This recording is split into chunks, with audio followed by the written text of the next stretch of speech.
Jai Gurudev.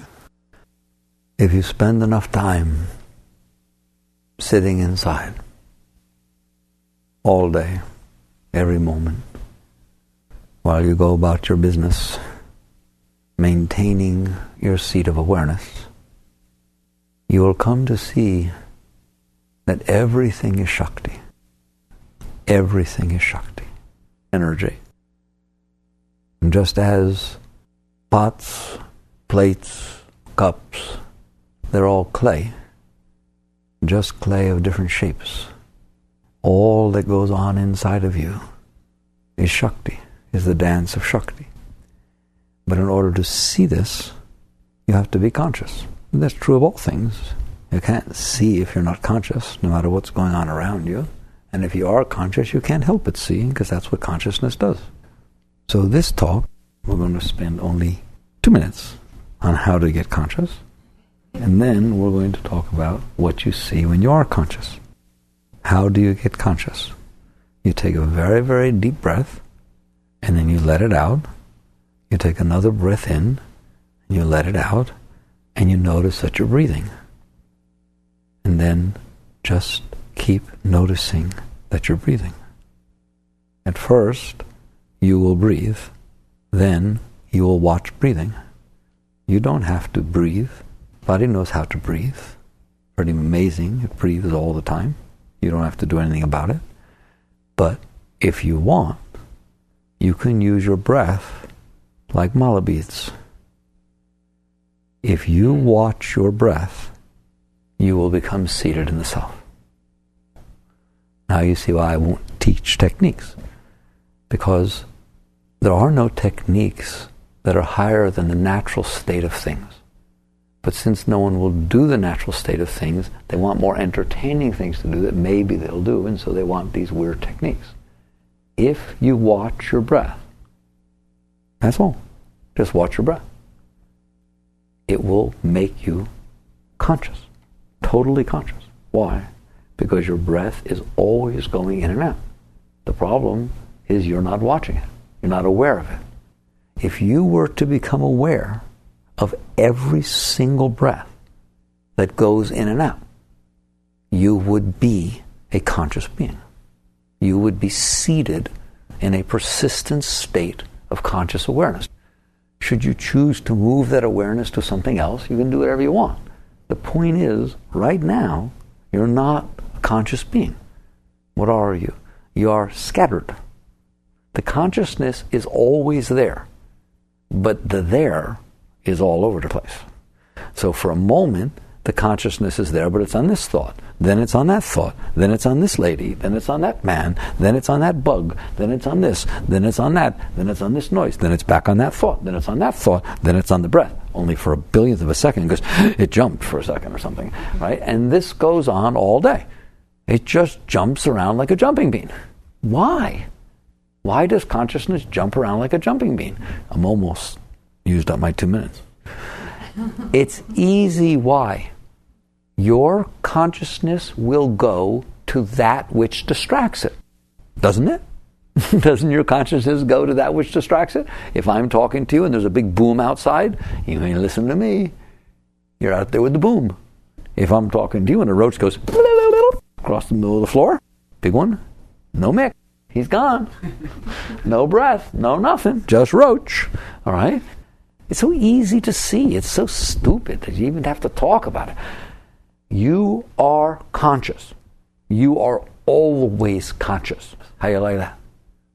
I used to tell jokes that even in the cartoons, when you get knocked unconscious, you hear birds and see stars. Right? You are always conscious. That's what you are. You're consciousness. There ain't no turning off that light. You are conscious at all times. What about when I'm asleep? You're conscious of dreams. What about in deep sleep? Patanjali answers that. I don't have to answer that. He says when you go deep enough into sleep to where there is no more any vrittis or vibrations or manifestations of the mind for you to be conscious of, and the entire psyche is not making any vibrations or anything, then you are conscious of nothing. But you are still conscious.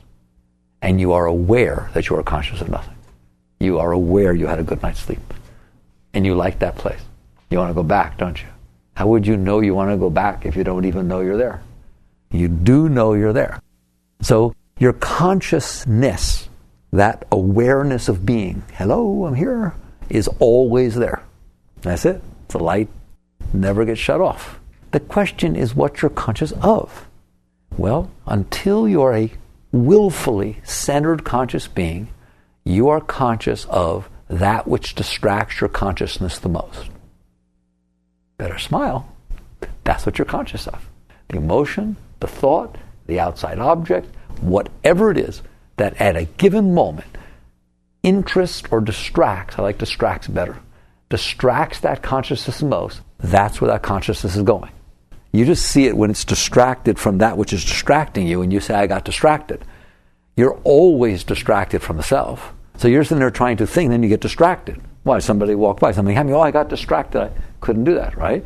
If you're a meditator, if you're a deep being, and you're in the seat of self, or you're watching the breath, that's what I like. Let's go back to that. You're watching the breath. Did you watch every single breath today? No. Why? I got distracted. Didn't you?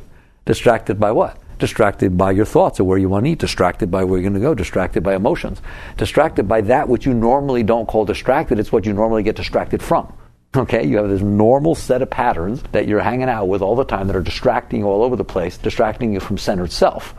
But they are your normal scattered state of being. It just jumps from one thing to the next and goes over here, kind of stays corralled a little bit, kind of goes from here to there, and then jump over there, and then things outside, and you're back inside, and you go. You have no idea what a ping pong ball your consciousness is all day, because you're just totally used to it. Until you become a centered being and start to watch it happen, you don't have any idea. But you know that you got distracted from that.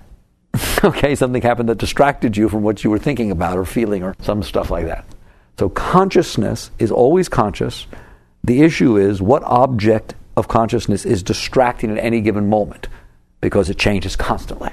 If you should choose to do this amazingly complex technique of noticing that your breath goes in and out free of charge by itself, there don't have to be a Raksha beads, you don't have to go to India, you don't have to do anything, nobody has to bless the thing. It's already been blessed, it goes in and out. So you have the ultimate blessing going on. The breath is going in and the breath is coming out, and your chest moves and your stomach moves, and it's a big thing, right? You ever hear a child sleep, even a baby?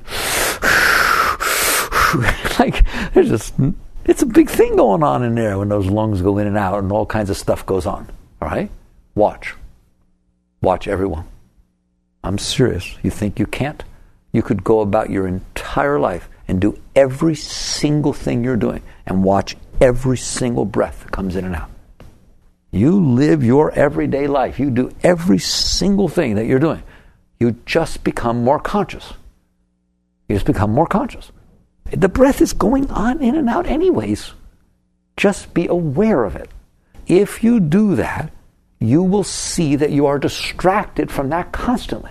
That your consciousness just goes all over the place with the slightest thought, the slightest feeling, the slightest something. Why? Because the thing that distracted you was more important to you than watching that breath.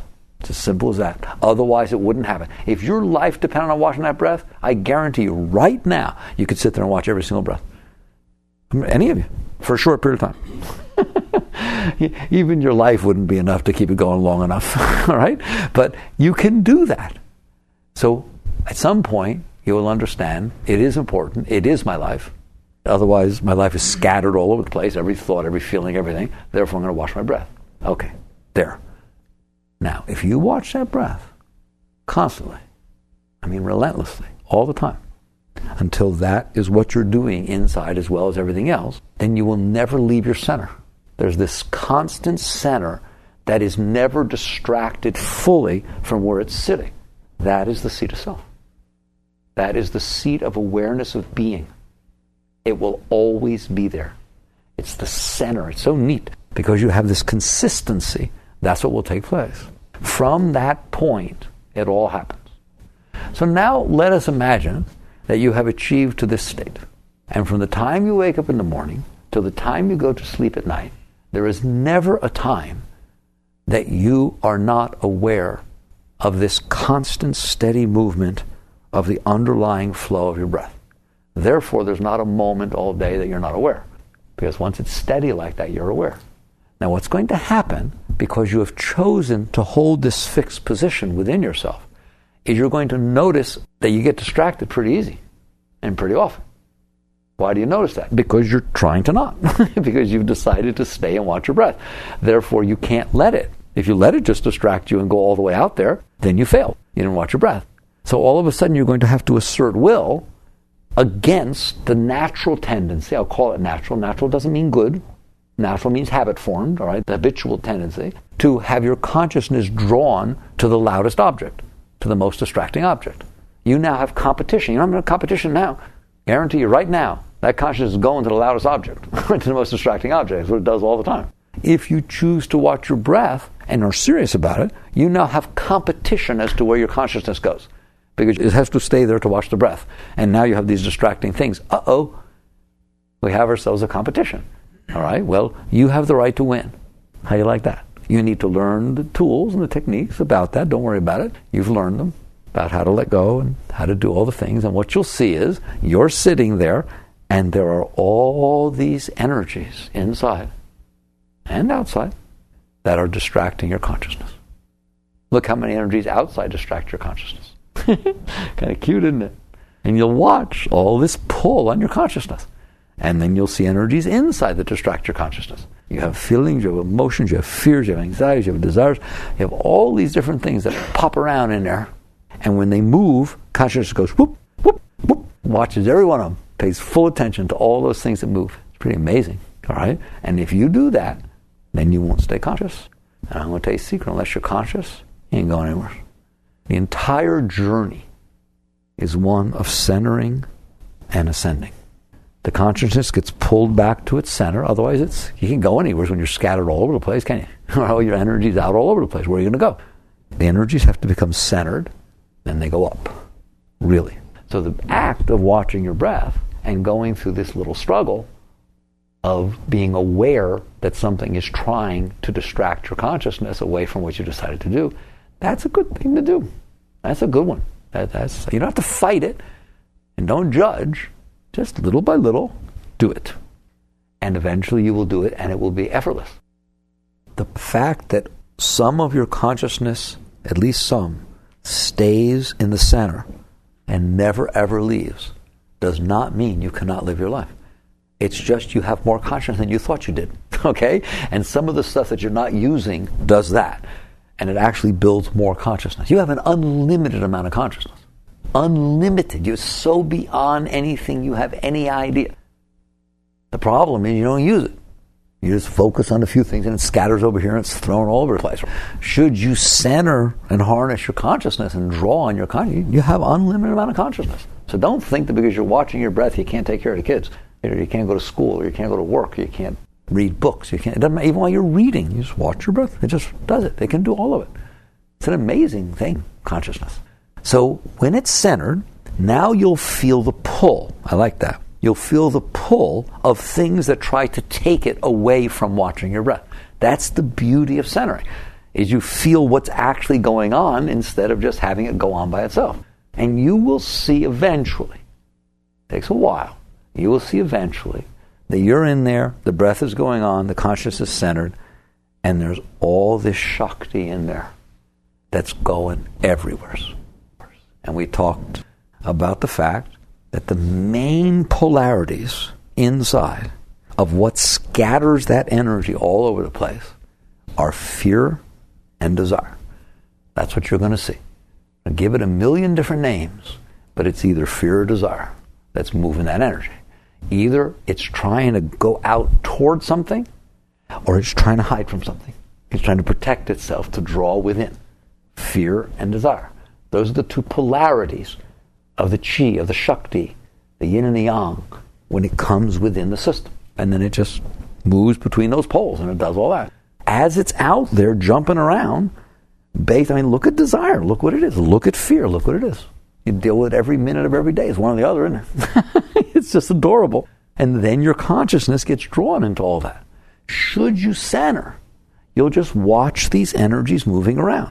Eventually, and it doesn't take long, but people don't understand, the outside world goes away very, very quickly. People think they struggle with the outside world. No way. Once you start doing this and watching what's going on, you will see that the only part that the outside world plays in this is a stimulus. That's all it is. It's really these fears and desires and all the shakti dancing inside that is distracting your consciousness. That's what's doing it. The outside objects, when they move, they cause fears and desires to move inside. Right? Whichever way that object moves, either desire comes up or fear comes up at one level or another. Now, you don't call it desire or fear, you call it liking and disliking. That's just a milder form of desire and fear. So liking, dislike, even preference is really from the core of desire and fear. It's either drawing you toward it or it's pushing you away from it. And that's what liking and disliking do. That's what preferences do. That's what all this stuff does. That dance inside is stimulated by things outside. I'm just talking to you about what you'll see if you sit in there. You don't need a teaching. You're sitting in there. You'll see that. You'll see that the outside movement of objects cause inside movements of shakti, don't they? All right? The energy moves inside. And I'll clue you in. If the energy didn't move inside, you couldn't care less what happened outside. That's what you have to understand. It's not the outside object that is desire or fear. It's the fact that energy moved toward it or away from it that meant you were desirous or fearful of the object. If I could push a magic button, and now when the object danced by, you did not feel desire or fear, what would you do about the object? Same thing you do with 800 billion objects that pass by you all day. Birds fly by and clouds go by and white lines go by and all kinds of stuff goes by. You do absolutely nothing. You would never think about it again. You'd hardly even look at it. There would be absolutely nothing. Even the most powerful outside object to you, if it did not move the energy inside, that's what it would be. And so you catch on, the outside's irrelevant. It is only relevant because it creates a stimulus to cause the energy to move inside. And it is the movement of the energy inside that matters to you. I'll prove it to you again. I just said to you, if an outside object moved and it didn't do anything inside, you couldn't care less. What if there were no outside objects, but this tremendous desire of fear came inside? Would that matter to you? Oh, yeah. You'd be running around the same as if there was an outside object. That's what paranoia is. There is no outside object doing anything. I got to make sure. Wait a minute. Nobody caught your attention if you have to go make sure. What's bothering you? I don't know. I want to take a look. Something wrong with that. It's supposed to be that there was an outside object that stimulated some disturbance inside. Now you know what's bothering you.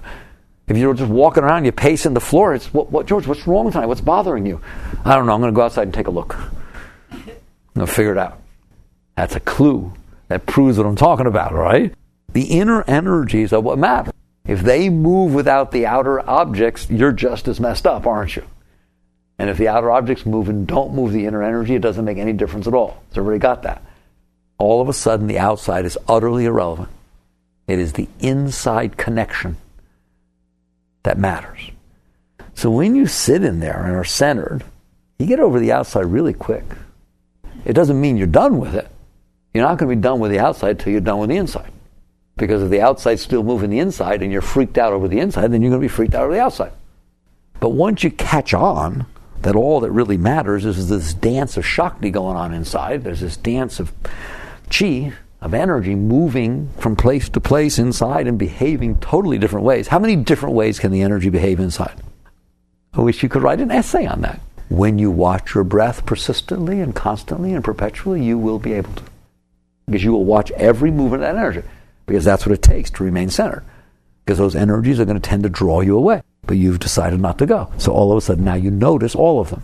If you just go with something all the time, then you don't know where you are and you don't know what it is. Should you happen to stand up against it, you're going to find out what's pushing you. Because you're there. Resistance takes place. So if you stand inside and decide to watch your breath, you will see every single energy that draws you away from it. What you will see eventually when you watch it is there is this dance of energy going on inside of you that is unbelievable. And it is going on inside of you with or without an outside world. You understand that, right? Doesn't make any difference. That's why, here, we'll shut off the outside world. Come in, sit down, meditate for 4 hours. No, I'd rather have my arms cut off. Why? Well, I don't think I have to give an explanation. Because the inside energies aren't so much fun to sit in, are they? All right, why? Because they are all over the place. They're like, you might as well go sit inside of a meat grinder to go sit down there. What is that? Those are your inner energies. That's the dance of the shakti inside when it's not channeled, when it's not centered.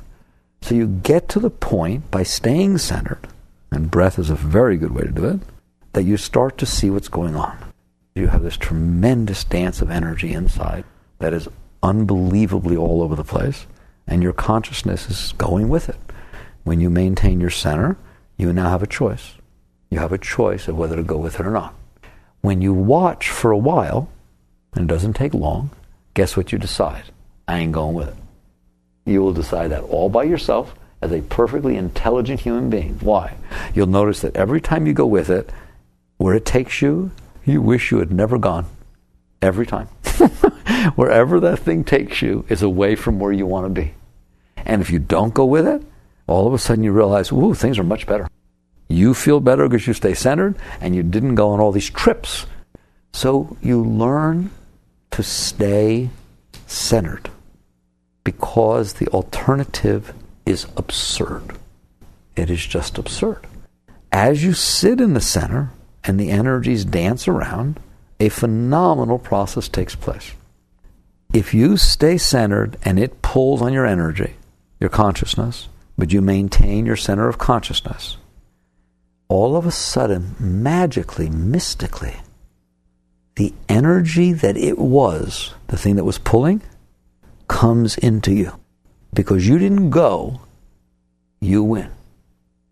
And somehow, over time, that energy that was so strong and kept pulling you away into fear or desire, whatever it is, because you sat centered, it surrenders to you and comes back to you.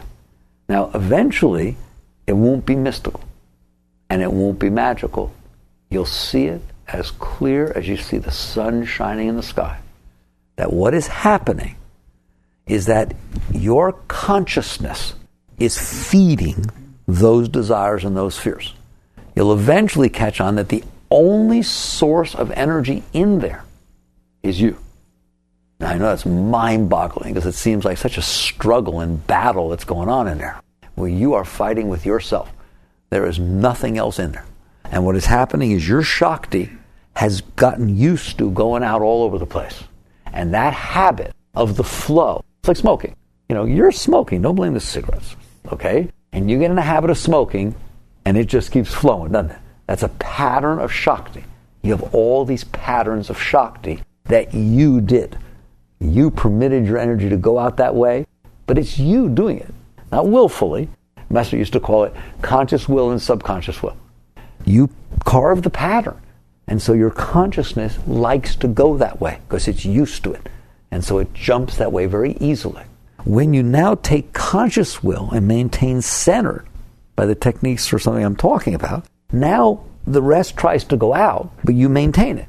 It will then pull back because you didn't let it go out. But it was always you. So I'm just saying, it's not like there's this other energy out there. When you resist it, it's surrendered. I like that word. It surrenders and comes to you.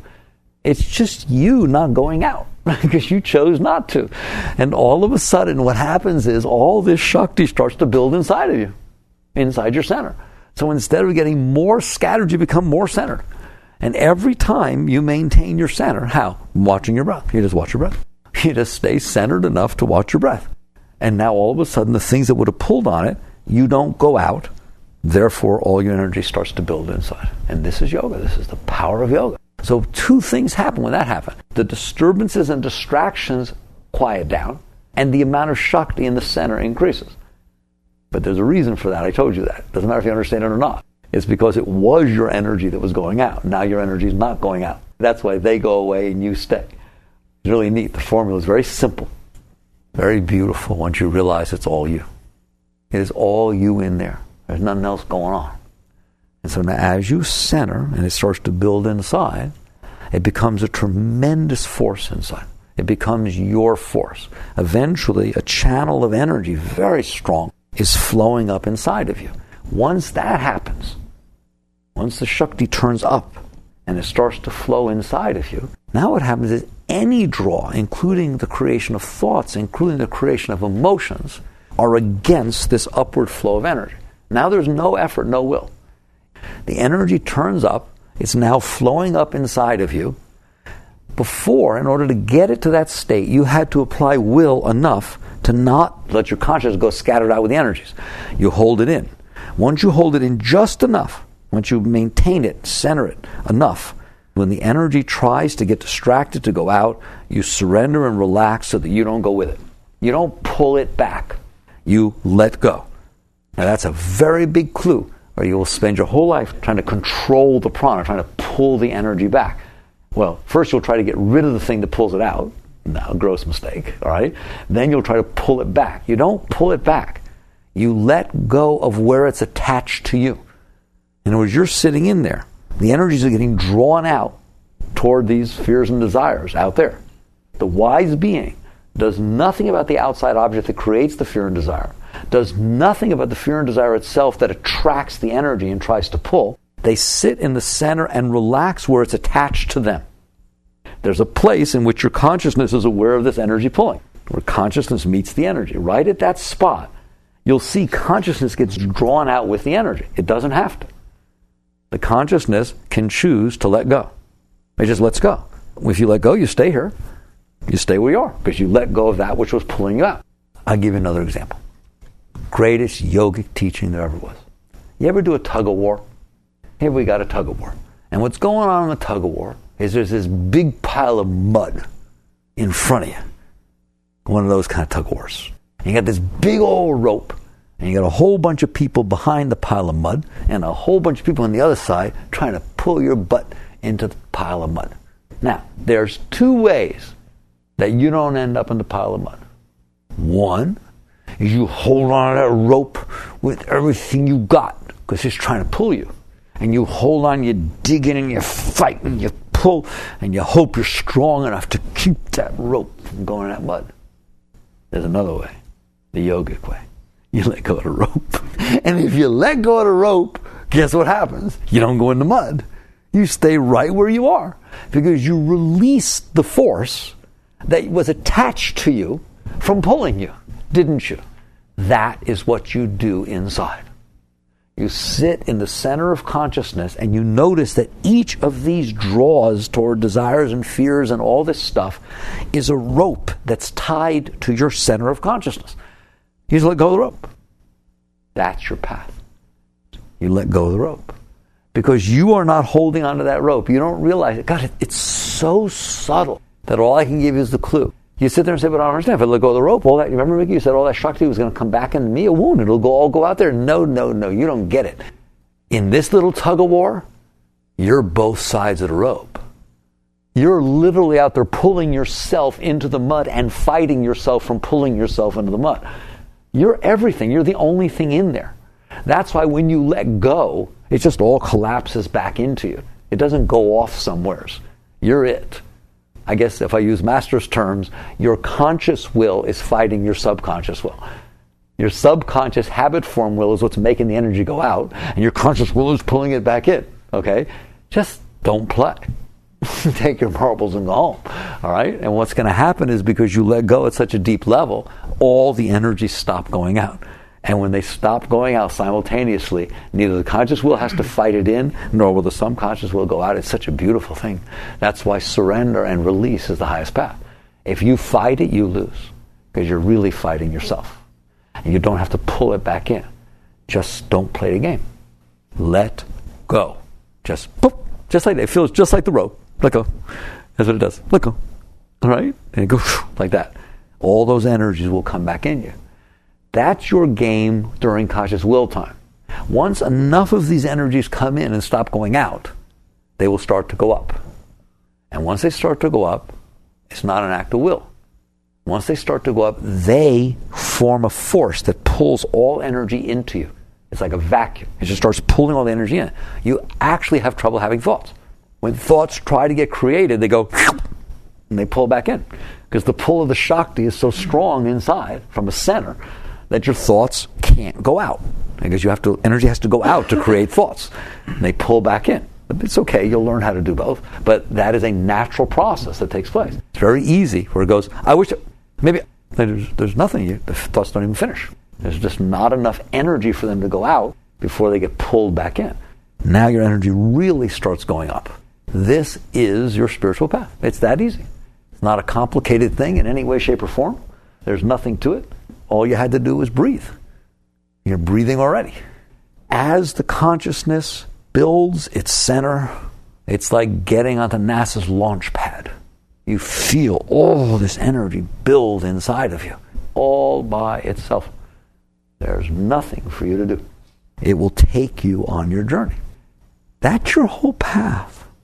It's not about all these decisions and all this stuff and all this guilt and blah, blah, blah, blah, blah. It's all about centering the consciousness and letting go. Centering the consciousness and letting go of the draws and pulls that are trying to draw the consciousness out. Why is that hard? It doesn't take complex things. Now the question is, do you want to do that? Or do you want to get involved in the outward movement of the energies? That's why really there are no teachings about should I or shouldn't I, or what's this or what's that. The very fact that you're asking means it's already a mess. The question is, do you want to go with these fear and desire energies? Do you want to go with these outward movement or withdrawing, blocking inside or drawing out energies? What you don't understand, and I will never discuss it with you, I always say that and then it happens, is even if you decide to let go, it doesn't mean nothing happens. All it means is you're not involved. And that's very, very deep stuff. The leaf falls from the tree and it dances on its way down. I assure you that leaf is not deciding what to do. The forces that be are moving the leaf. The leaf is completely surrendered, and as such it is in harmony with the winds and with gravity and the other forces of nature. Should you let go and become this upward moving center vacuum, then you're not a force that's interfering with nature. But that doesn't mean nothing happens. It means nature happens. There may be children, there may be marriage, there may be this, there may be that, there may be billions of other things, just like there is falling of leaf. But you're not having children, and you're not getting married, and you're not this, and you're not protecting the home and from the snake or whatever the heck's going on. It's just happening. Now that's the hardest thing for people to understand, because if they want to do is make decisions of good and bad and right and wrong and better and worse and should and shouldn't, that's because they have all this conflict going on inside, and what they're trying to do is balance the psyche, right? By feeling, well, tell me what to do so I can do it right, because I don't want to feel guilt and fear and decisions, and I have a lot of trouble there. That's fine. Go about your business. Eventually, it's okay that it's not now. It's fine. Eventually, that's not what will go on. Eventually, the only thing you will ever do and the only decision you will ever make is whether right now to let go or not. There will be no other decisions. None. It's just down to right now, in this moment, if there's energy pulling out or repelling, for or against, are you letting go or are you getting involved in it? That's simple. And if you constantly let go, you will be shocked to see that your life still goes on. Until you've done it, you can't cross the other side. It's just impossible for someone to comprehend. It will still go on. It may not even be a perceivable difference. There may literally be nothing that changes outside. Nothing. Maybe your thoughts won't even change. Maybe nothing will change. But there's a big difference. You're no longer the doer. It's very similar. I once gave you, the closest example I could give you is, let's say you were born into a society who thought they had to breathe. They thought that unless they did this, it didn't go in. Didn't go out. In other words, you had to do it. And your parents taught you right away, quick, do it. Okay, you're going to die otherwise, right? And you were taught, and your parents were taught, and your grandparents were taught, and their grandparents were taught, and everyone in this world, that's what they're taught, is you do this. And medicine shows you how if you ain't breathing, you ain't living. You're taught that very early. It's a matter of life and death. You can do this.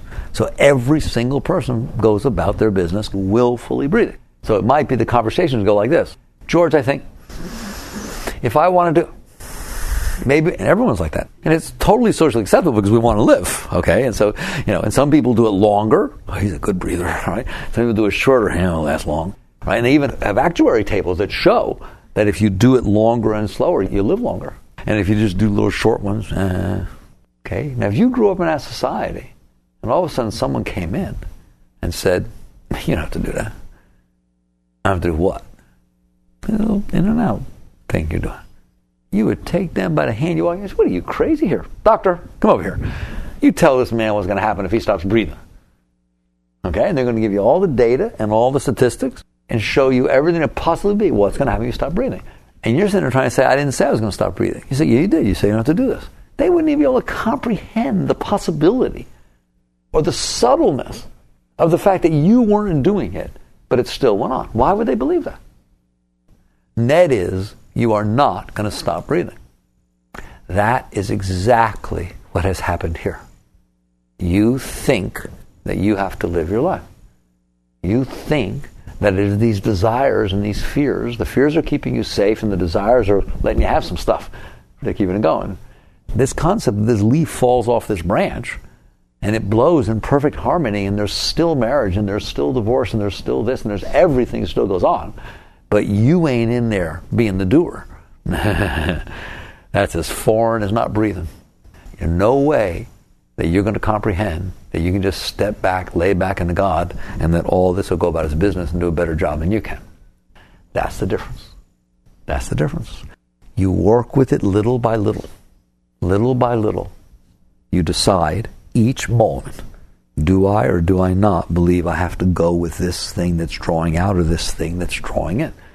And you start experimenting with releasing the energies. And eventually it'll become so beautiful inside that you couldn't care less what happened outside. Maybe that's what it takes.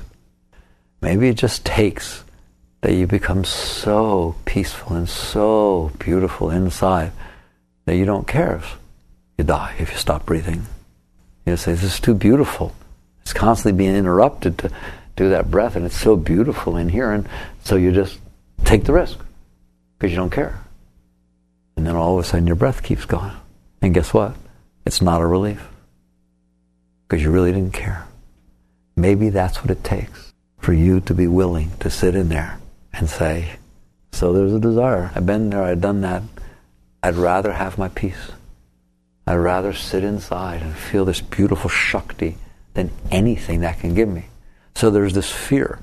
I'd rather have my head cut off at any point or any time than to have to worry about anything. Because worry is endless, isn't it? Endless. There's so many things you can worry about. They start and they never stop, do they? If that's how you want to live, then buy into fear. Because it just generates all the things to worry about, doesn't it?